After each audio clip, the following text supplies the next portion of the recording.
Abandoned places give us a strange feeling. They make us sad and yet happy at the same time. We're sad because they're alone and they no longer serve the purpose they once fulfilled. We're also happy to get the chance to see them again and gain a sense of what they must have been like when they were full of life. There are some astonishing abandoned places in our world, and we never get tired of seeking them out and finding out more about them. Allow us to share some of our favorites with you. The south of France is a particular area of fascination for urban explorers. It's full of abandoned country houses and even whole mansions, and some of those mansions still have all the fixtures and furniture that they contained when their owners locked the doors and walked away. This stunning mansion, captured in beautiful pictures by French photographer Florian Michaud, is an especially fine example. By the looks of it, he stumbled into the forgotten home of either a former military officer or someone with a keen interest in collecting military memorabilia. It's obvious from the quality of the sofas, curtains, beds, and carpets that whoever lived here had a lot of money. And all the time they've been gone, which appears to be several decades, nothing has changed inside other than the accumulation of thick layers of dust. The mansion contains a library, upon the shelves of which sit many classic pieces of literature, alongside war memoirs and historical records. There's even a 19th century cannon standing in the corner of one of the sitting rooms. The American flag on the wall contains fewer than 50 stars, which might indicate that the mansion has been abandoned since before the 1950s. Back in the 1980s, a hotel company in Singapore had the brilliant idea of building a luxury floating hotel with the intention of positioning it close to the Great Barrier Reef and charging 5-star prices for well-heeled guests to come and stay. Instead, it ended up in North Korea. This is the tale of the John Brewer Floating Hotel, which boasted 200 rooms, a nightclub, and even a tennis court, despite being based out on the water. It caused controversy almost from its inception, as coral had to be removed from the reef to make way for the hotel. Nature took its revenge for that indignity within a year of the hotel opening, as the floating paradise was struck by a cyclone. That caused $2 million worth of damage, and the company that owned it never recovered.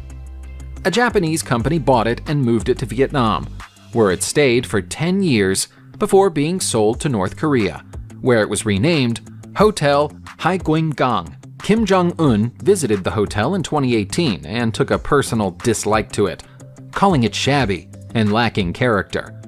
That was a pronouncement of doom for the enormous structure, which is now awaiting demolition. What started as a humble salt mine in the Poland of the 13th century is now an outstanding work of architectural beauty. This is the Wieliczka salt mine, founded 800 years ago and extending over 1,000 feet below the ground. Today, it's full of chambers, chapels, and chandeliers, all of which are made from nothing but salt. It's not surprising that it's been included on UNESCO's World Heritage List.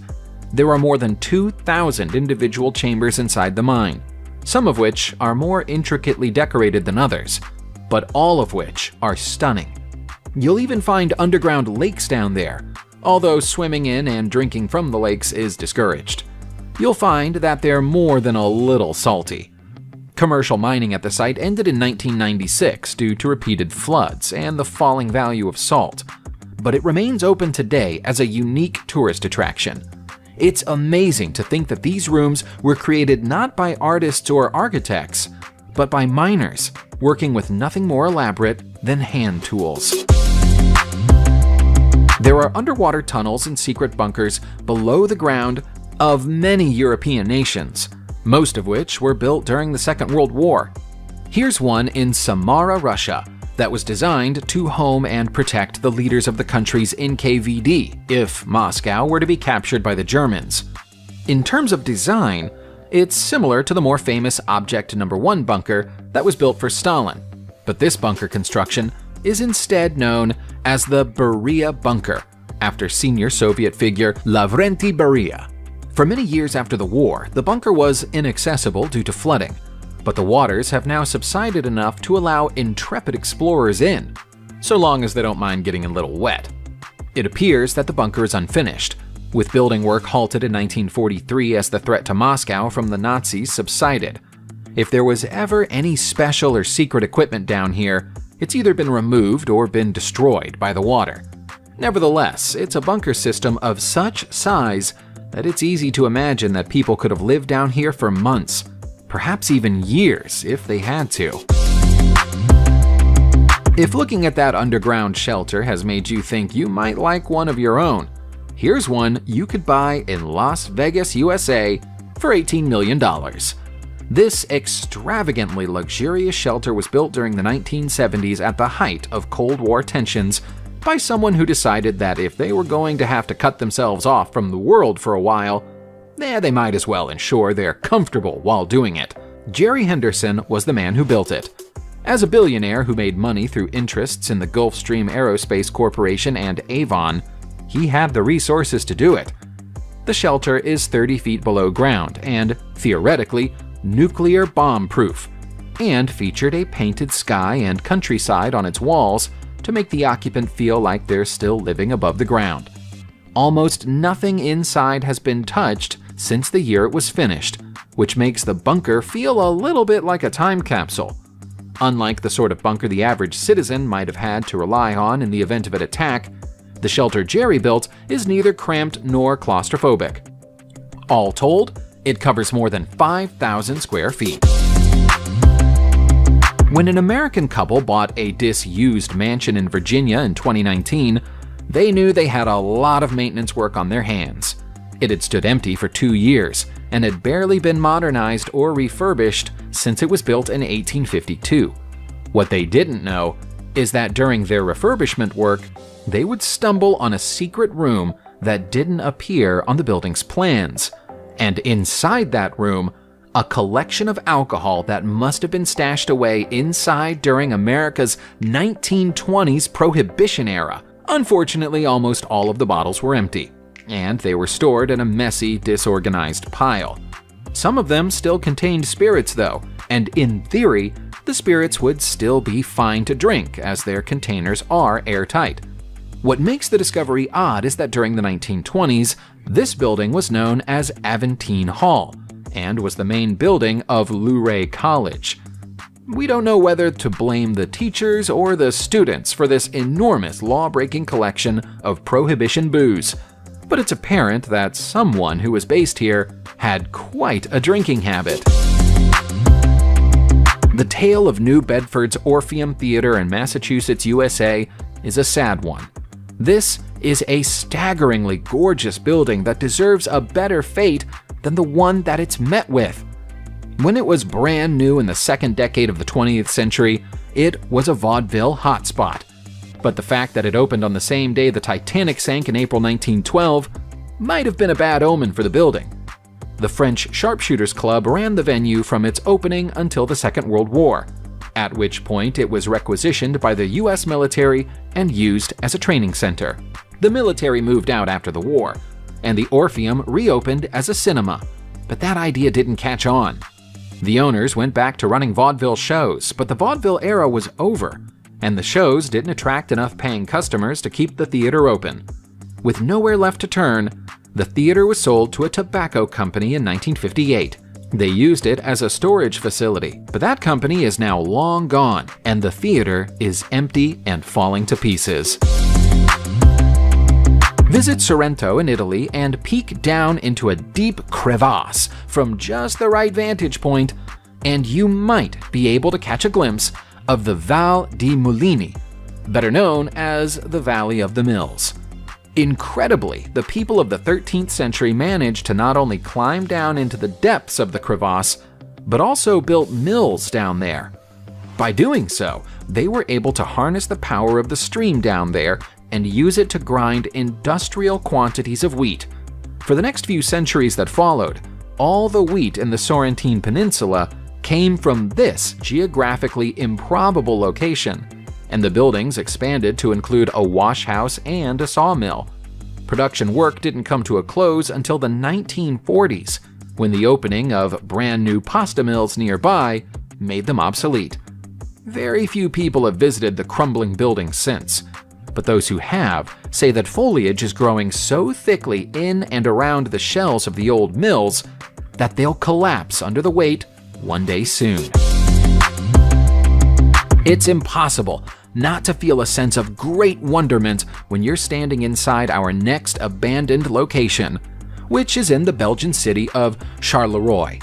In some pictures, it looks like a science fiction cathedral, or possibly even the interior of an alien spaceship. But this is actually an enormous former power station known as Plant IM. When it opened in 1921, it was the single biggest power station in Belgium, and one of the largest in all of Europe. From there, it went on to reach great heights, providing enough energy to power the whole city around it by the 1970s, and expanding its capabilities to produce gas power. But in the process, it was doing a lot of damage to the environment.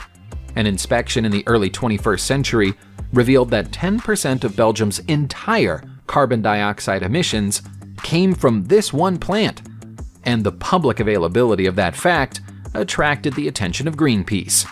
They set up a permanent protest outside Plant IM in 2006, and the Belgian authorities eventually caved to public pressure and ordered the plant to be closed in 2008. In 1987, the government of North Korea decided that the country needed an iconic building that would take on symbolic status for the nation, much like the Statue of Liberty, the British Houses of Parliament, or the Egyptian pyramids.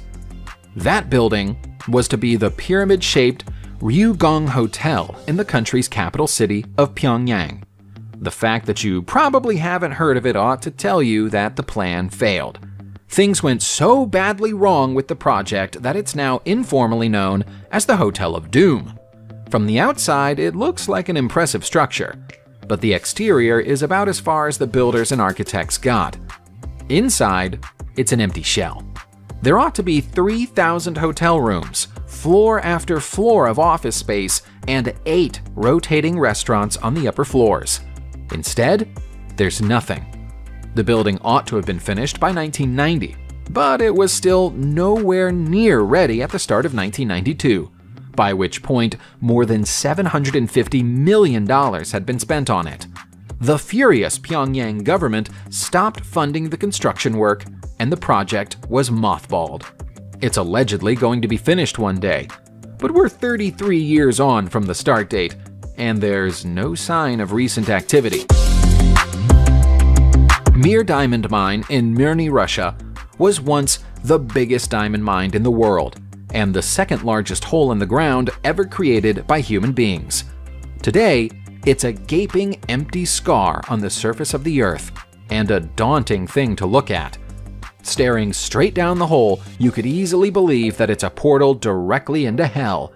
It's surprisingly shallow given its width, though. The hole is 3/4 of a mile across, but only 1,722 feet deep. Stalin himself ordered the mine to be built after the Second World War.